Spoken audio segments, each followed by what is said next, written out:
Hello and welcome to Vagisha. This is Vanshika here, and in today's video we are continuing our chapter number 1, Constitution, why and how.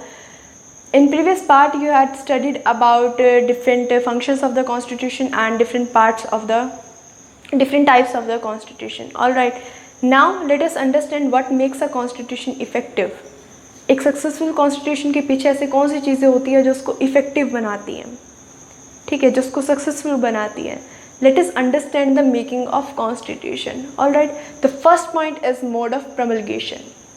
Promulgation means authority. ठीक है, how a constitution comes into beings, who draft the constitution, that is the most important thing. See, in different countries different methods had adopted for making of the constitution. ठीक है, there are some countries whose constitution made by the military leaders who were not popular among the peoples of that country. Alright, that's why there were the lack of public faith. Then that's why these types of the constitution are usually unused. Alright, समझाऊंगी आगे example लेके कि मैं ऐसा क्यों कह रही थी. ठीक है, ऐसे अब देखते हैं कि सबसे ज़्यादा सक्सेसफुल कॉन्स्टिट्यूशंस है जो वर्ल्ड के, जैसे कि US constitution, south Africa constitution, Indian constitution also. Most successful constitutions of the world. एक की पॉइंट, एक कॉमन पॉइंट इन सब में नोट करो, ये सभी के सभी कॉन्स्टिट्यूशन एक नेशनल मूवमेंट के टाइम पर बने हुए हैं, पॉपुलर नेशनल मूवमेंट के टाइम पर.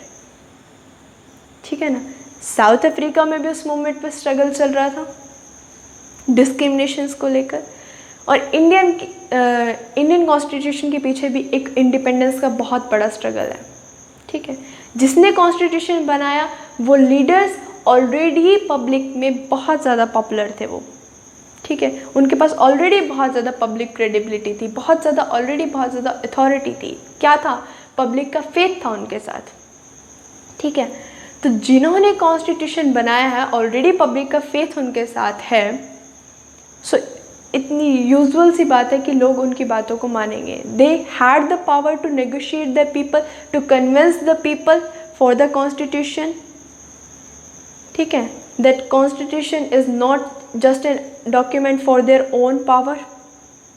ठीक है, वो कॉन्स्टिट्यूशन को कैसे कॉन्स्टिट्यूट करना है, कैसे उसको गवर्न करना है, वो सब कंट्री के भले के लिए वो उनको कन्विंस कर सकते थे ना. और यूजुअली सी एक नॉर्मल सी बात है कि पब्लिक को उनकी बात को मानना था ही. ठीक है, अब थर्ड टाइप है constitution subjected for a full fledged referendum like Switzerland. वहाँ पे क्या होता है कि कॉन्स्टिट्यूशन को उन्होंने ड्राफ्ट कर लिया, उसके बाद वो उसको पब्लिक के सामने रखते हैं. जैसे अपने यहाँ पे इलेक्शन होते हैं ना गवर्नमेंट के, सेम थिंग. पब्लिक उसकी डिज़ायरेबिलिटी पे वोट करती है. सो उस वोटिंग के अकॉर्डिंग वहाँ का कॉन्स्टिट्यूशन बनता है. ठीक है, अब क्यों कह रही थी कि कॉन्स्टिट्यूशन कई जगह एक प्रॉब्लम बन जाती है बनाना. Take an example of Nepal. Nepal had 5 constitutions since 1948 and all constitutions were granted by the King of Nepal in 1948, 1951, 1959, 1962 and 1990.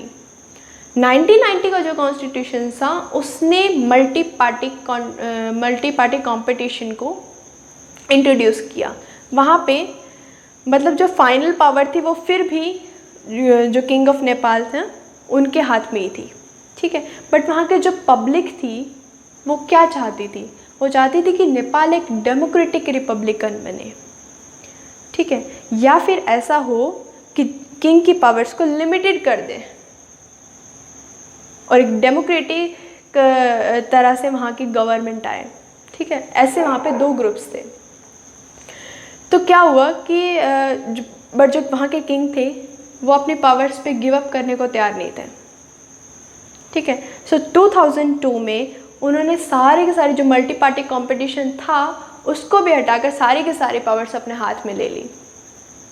ठीक है, सो उसके बाद जो वहाँ की आवाज़ थी किसकी, डेमोक्रेटिक रिपब्लिकन बनाने की नेपाल को, वो और तेज़ होने लगी। और उसको किसने लीड किया, जो वहाँ की कम्युनिस्ट पार्टी ऑफ नेपाल थी, उसने उसको लीड किया। फाइनली अंडर प्रेशर होकर इन 2008 जो वहाँ के किंग थे उन्होंने अपनी पावर्स पे गिव अप कर दिया, और मोनार्की के ख़त्म होने, after the abolition of the monarchy, Nepal became an democratic Republican.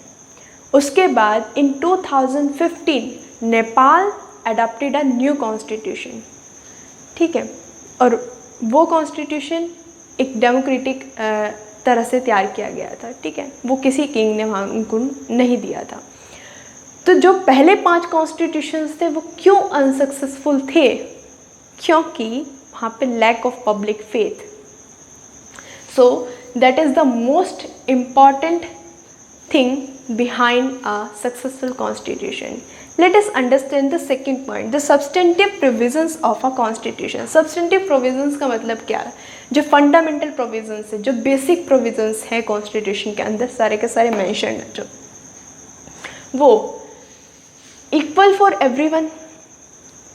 It is a hallmark of a successful constitution that it gives everyone in the society a same reason to go along with its provision, with its laws. सबको एक same reason provide करे उसके साथ चलने के लिए। For एक example लेते हैं, अगर मेजॉरिटीज़ को पूरी की पूरी पावर्स दे दे and majority can oppress the minorities, so minority have no reason to go along with the constitution, ठीक है, उनके पास क्यों चलेंगे वो उसके साथ, ठीक है। If anyone in the society will feel that his or her identity is being stifled, is being violating, so they will have no reason to go along with its provisions, ठीक है। That's why जो constitution के जो सभी provisions हैं वो सबके लिए क्या होने चाहिए, equal for everyone. That's why जो वर्ल्ड के सक्सेसफुल कॉन्स्टिट्यूशंस हैं उनके अंदर एक चीज़ कॉमन है सब में, जो उन्होंने क्या किया, जो उसके मेंबर है कॉन्स्टिट्यूशन की, यानी कि जो वहाँ की पब्लिक है, उनके फ्रीडम और इक्वलिटी दोनों चीज़ें वहाँ प्रिजर्व्ड हैं, ठीक है। Third point is the balance institutional design. अब क्या चीज़ है balance institutional design, nothing but a separation of powers, balance, institution के बीच में बैलेंस, ठीक है। अगर ऐसा हो, देखो म्यांमार का एग्जांपल लेते हैं, कॉन्स्टिट्यूशन क्या हुआ, वहाँ पे पहले डेमोक्रेसी थी, अब मिलिट्री रूल आ गया, ठीक है ना। सो कॉन्स्टिट्यूशन सबवर्टेड, सो ऐसे बहुत जगह पे कॉन्स्टिट्यूशन वो ओवरटर्न हो जाता है, ठीक है। क्यों होता है, क्योंकि वहाँ पे बैलेंस नहीं होता, किसके बीच में, इंस्टीट्यूशन के बीच में, ठीक है। जो गवर्नमेंट के अलग अलग ऑर्गन्स है, जो पावर्स है, वो वहाँ की सही तरीके से डिस्ट्रीब्यूटेड नहीं होती, वहाँ पे चेक्स एंड बैलेंसेस नहीं होता। That's why in most successful constitution there is a separation of powers between the different organs of the government. Alright, so इससे फ़ायदा क्या होता है, अगर कोई भी इंस्टीट्यूशन अपनी पावर को इन्हेंस करने की कोशिश करेगा या फिर कोई भी इंस्टीट्यूशन अगर वायलेट करेगा कॉन्स्टिट्यूशन को, so other institution can check, ठीक है। दैट्स वाई वहाँ पे एक system of checks and balances आ जाता है, ठीक है। So that plays an important role for a successful constitution. So second point, Constitution should be rigid and flexible both. क्यों, क्योंकि Constitution ऐसा भी नहीं होना चाहिए कि वो बदलती हुई सर्कमस्टांसेस, क्योंकि हर कंट्री की सर्कमस्टांसेस चेंज होती हैं, ऐसा भी इतना भी मुश्किल, इतना भी रिजिड नहीं होना चाहिए, इतना भी कठोर नहीं होना चाहिए उसको कि वो बदलती हुई सर्कमस्टांसेस के साथ उसको चेंज ही ना कर पाए हम, ठीक है। और इतना भी फ्लेक्सिबल नहीं होना चाहिए कि कोई भी इंस्टीट्यूशन उसको अपनी मर्ज़ी से चेंज कर दे, ठीक है, उसका नाजायज़ फ़ायदा उठाए। सो उसमें दोनों क्वालिटीज़ होनी चाहिए, like Indian constitution is rigid and flexible both, there are certain processes to amend the constitution for every law. ठीक है, इसके बारे में हम आगे वाले चैप्टर्स में अच्छी तरह से रीड करेंगे। ठीक है, सो दिस आर सम की points behind the successful constitution. Let's just move to the next topic. Now let's discuss how was our Indian constitution made. Indian constitution was made by a constituent assembly in 1946 under the cabinet mission plan. अब बोलोगे कि हाँ हमें पता है कि constituent assembly ने बनाया था, इन 1946 में बनाया था। अभी कैबिनेट मिशन प्लान क्या था? ठीक है, the aim of the cabinet mission was to held a discussion upon how to transform the powers from the British government to the Indian leaders, how to preserve the independence of India, how to preserve the freedom of India। इन सब चीज़ों के ऊपर discussion करना इस cabinet mission का M था। इसके 3 persons बहुत इम्पॉर्टेंट थे, जो कि थे Stafford Cripps, Pethick Lawrence and A.V. Alexander. After the discussion क्या हुआ, एक प्लान बनाया जिसको हम कैबिनेट मिशन प्लान के नाम से जानते हैं। ठीक है, इस प्लान में क्या कहा गया कि एक कॉन्स्टिट्यूंट असेंबली को फ्रेम करेंगे, ठीक है, जिसमें इंडियन लोग ही इलेक्टेड होंगे और वो अपने लिए अपना कॉन्स्टिट्यूशन खुद फ्रेम करेंगे। ठीक है, सो ये था cabinet mission plan. And the members of constituent assembly were elected by provincial legislative assembly which made under the Government Act of India 1935। Alright, हर एक ब्रिटिश प्रोविंस की अपनी अपनी प्रोविंशियल लेजिस्लेटिव असेंबली होती थी। ठीक है, सो इस प्रोविंशियल लेजिस्लेटिव असेंबली के जो मेंबर्स थे वो इलेक्ट किसको करेंगे? कॉन्स्टिट्यूशन असेंबली के मेंबर्स को वो इलेक्ट करके भेजेंगे। ठीक है, अब ये चीज़ें तो समझ ली। अब प्लान क्या था कॉन्स्टिट्यूंट असेंबली का बनाने का, क्राइटेरिया क्या था, अब उसको समझते हैं। हर एक ब्रिटिश प्रोविंसेस, हर एक स्टेट को सीट्स अलॉटेड होंगी proportional to their population in ratio 1:10 lakh. यानी कि अगर एक स्टेट में 10 लाख सिटीजन्स हैं तो उनके लिए एक रिप्रेजेंटेटिव इलेक्ट होके जाएगा। ठीक है, नाउ द टोटल मेंबर जो इलेक्ट होने थे वो कितने थे? 389 मेंबर्स टोटल थे, जिसमें से ब्रिटिश प्रोविंस में से कितने आने थे? 292 ब्रिटिश प्रोविंसेस से आने थे, 4 चीफ कमिश्नर प्रोविंसेस से आने थे और 93 कहाँ से आने थे? प्रिंसली स्टेट्स से आने थे। और जो सीट्स थी वो डिस्ट्रीब्यूटेड थी among 3 communities, that is Muslim, Sikhs and general. यानी कि हर एक ब्रिटिश प्रोविंसेस से जो भी लोग आएंगे वो इन 3 कम्युनिटीज़ में डिवाइड होंगे, मुस्लिम, सिख्स और जनरल में। ठीक है, अगर अकॉर्डिंग टू द पॉपुलेशन अगर मुस्लिम्स की सीट्स वहाँ पे 3 हैं तो 3 मुस्लिम्स जाएंगे।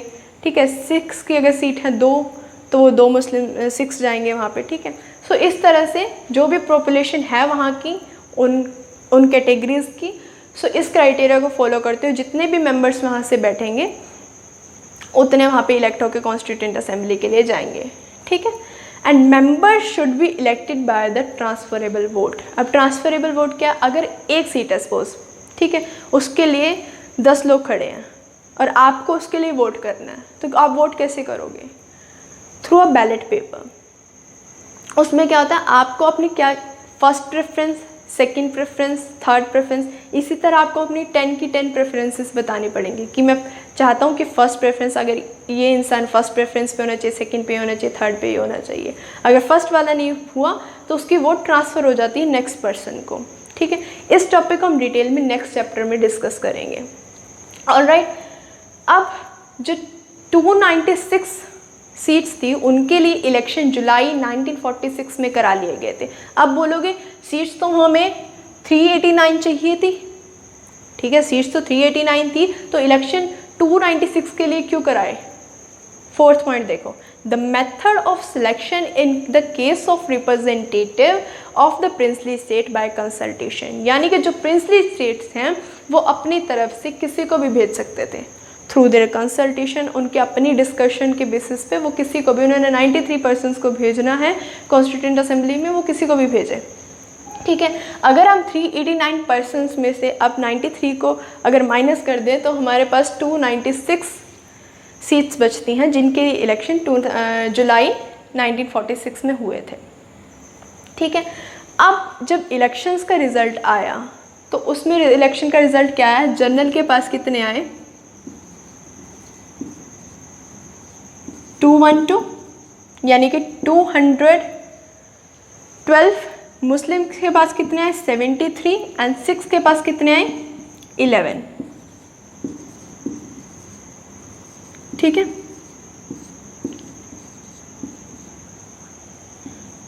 और इस इलेक्शन के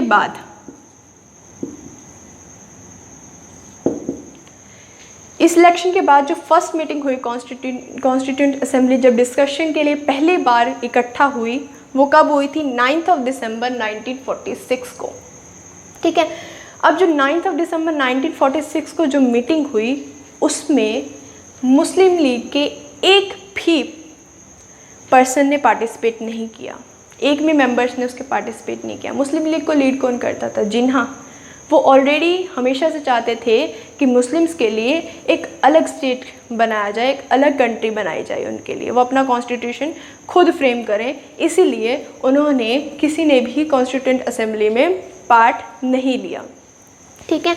अब जो 9 दिसंबर 1946 को जो मीटिंग हुई थी, फर्स्ट मीटिंग, उसमें जो टेम्परेरी प्रेसिडेंट बनाया गया था वो सच्चिदानंद सिन्हा को बनाया गया था। अब मुस्लिम लीग पार्टिसिपेट नहीं कर रही थी तो नहीं कर रही, कोई बात नहीं, जो कॉन्स्टिट्यूंट असेंबली की जो मीटिंग्स थी वो तो चल रही थी। उसके बाद 11 दिसंबर 1946 को डॉक्टर राजेंद्र प्रसाद को वहाँ का कॉन्स्टिट्यूंट असेंबली का प्रेसिडेंट बना दिया गया, उनको लीडर बना दिया गया। और जब तक कॉन्स्टिट्यूशन बना डॉक्टर राजेंद्र प्रसाद ही परमानेंट लीडर रहे उस कॉन्स्टिट्यूंट असेंबली के। ठीक है। और उसके बाद वो कॉन्स्टिट्यूशन फ्रेम होने के बाद वो फर्स्ट प्रेसिडेंट ऑफ इंडिया भी बने डॉक्टर राजेंद्र प्रसाद। सो अब जो मुस्लिम लोग थे, मुस्लिम लीग के लोग थे, 73 जो पर्सन्स थे वो तो पार्ट नहीं ले रहे थे कॉन्स्टिट्यूंट असेंबली में। सो लॉर्ड माउंटबेटन एक प्लान लेकर आए जो माउंटबेटन प्लान के नाम से जाना जाता है। 3 जून 1947 को अकॉर्डिंग टू दिस प्लान एक एक्ट पास किया गया, the independence act of India. Alright, 1947। इसके अकॉर्डिंग इंडिया को 2 डोमिनियन में बांट दिया गया था, that is Pakistan and India. ठीक है। तो एक पाकिस्तान तब एक इंडिपेंडेंट कंट्री के रूप में बाहर आई थी। ठीक है। अब पाकिस्तान अलग हो गया, इंडिया अलग हो गया। इसके बाद कॉन्स्टिट्यूएंट असेंबली कैसे रिसेंबल हुई, वो कैसे बनी, उसका आगे क्या प्रोसीजर रहा, we will discuss in the next part of this chapter. Till then आप ये सब चीज़ें रिवाइज कर सकते हैं। ठीक है। कोई भी क्वेरी हो आप कमेंट सेक्शन में मुझसे पूछ सकते हैं। Till then goodbye, have a great day, take care.